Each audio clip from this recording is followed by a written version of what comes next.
How cool was that? Hearing those coyotes at night, that was pretty cool for me.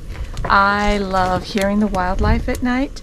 I have some great video of barred owls. They were at a park outside of Houston, I believe. I'll have to find that, maybe put that on a video too. I just love hearing the wildlife. That and seeing the stars at night.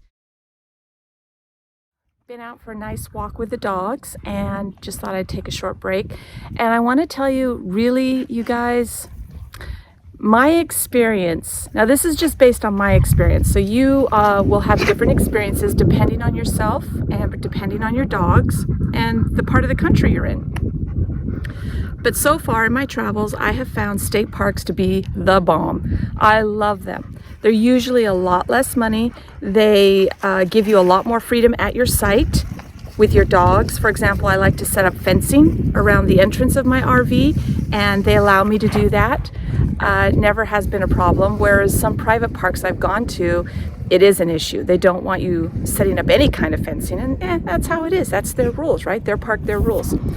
I like state parks because they usually have walking trails. They're short trails, usually quarter mile, half mile, sometimes 1 mile trails. But if you link the whole network together, you get a fabulous walk with your dog or even by yourself. And state parks, what else can I tell you that I love so much about them?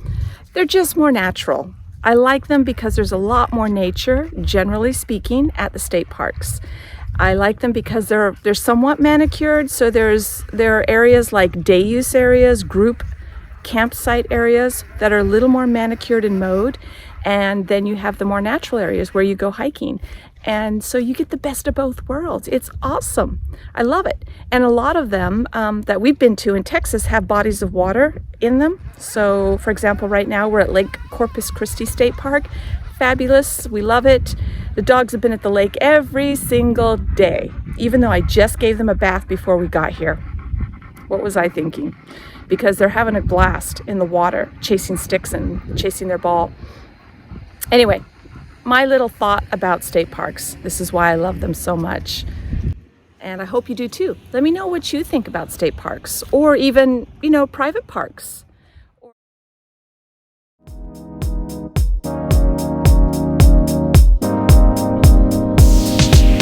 In my own skin, I like who I am.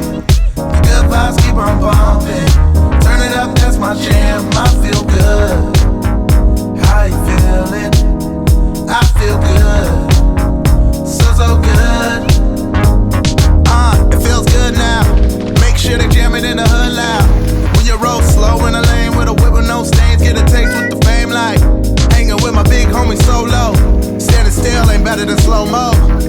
Ain't fair, we live a blessed life. Talking all that trash on the best style. What they wanna say now? Hate if you wanna hate, but y'all can't kill my vibe. And I be feeling so good, just happy to be alive. I said, hate if you wanna hate, but y'all can't kill my vibe. And I be feeling so good, just happy to be alive. Cause we stay comfortable in my own skin. I like who I am. The good vibes keep on pumping.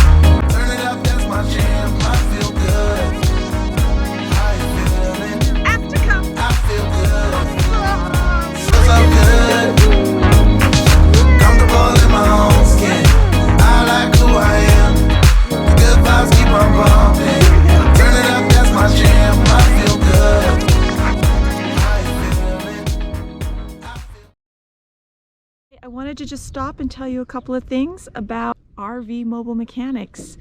I did not know a lot about them, and I had to use them twice so far, and I wish I had known some of this information before. So I've taken a few notes here, and I'm going to share them with you. And if you have some ideas about mobile mechanics or you want to share a little information, please add on in the comments down below. So one of the things I want to mention, there are 3 types of mobile mechanics. There are RV dealership garage mechanics. They have a home base and they travel out to help you as a mobile mechanic. There are specialized RV mobile mechanics, and they will only work on certain parts of your RV, say the engine or just maybe the coach part. And then there are general RV mechanics who pretty much work on any part of the RV. So Why would you use these guys? Well, if you are stuck somewhere and you can't move, well, that's a really good reason right there. So they got to come to you and fix the problem. Also with RV mobile mechanics, if your rig's at home, they can come to your house and work on it even while you're at work. So that's a really handy thing to know.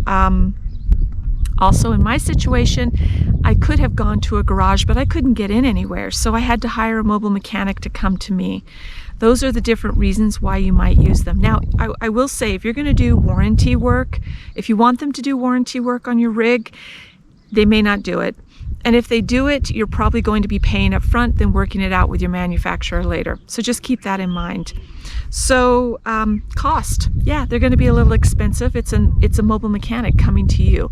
You could expect to pay a service fee and mileage and then parts and labor on top of that. So be aware of that. Now, one way to defray costs is if you are in a campground, and you can ask the camp host or maybe a camping neighbor if they want to share the mobile mechanic, and if that's okay with the mechanic, that's a great way to defray a little bit of cost. But you know, check with the mechanic, make sure it's okay. So that brings me to parts. In my research, people talk about ordering parts in advance, but I wouldn't do that unless you're absolutely dead certain about what it is that needs to be done and what part is needed.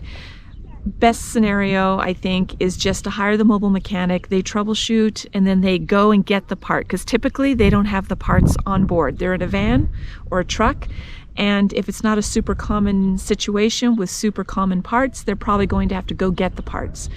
So they'll troubleshoot, they'll go buy the parts, come back and install. That's what happened in my situation. It was fine. So keep that in mind. But don't order the parts in advance. I don't really think that's necessarily a good idea.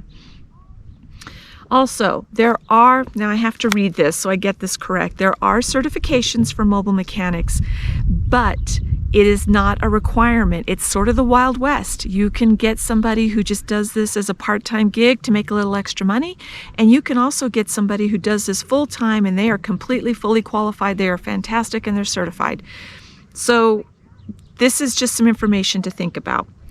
Certifications that I found, the bigger certifications that I found for RV mechanics, that's a tongue twister, huh?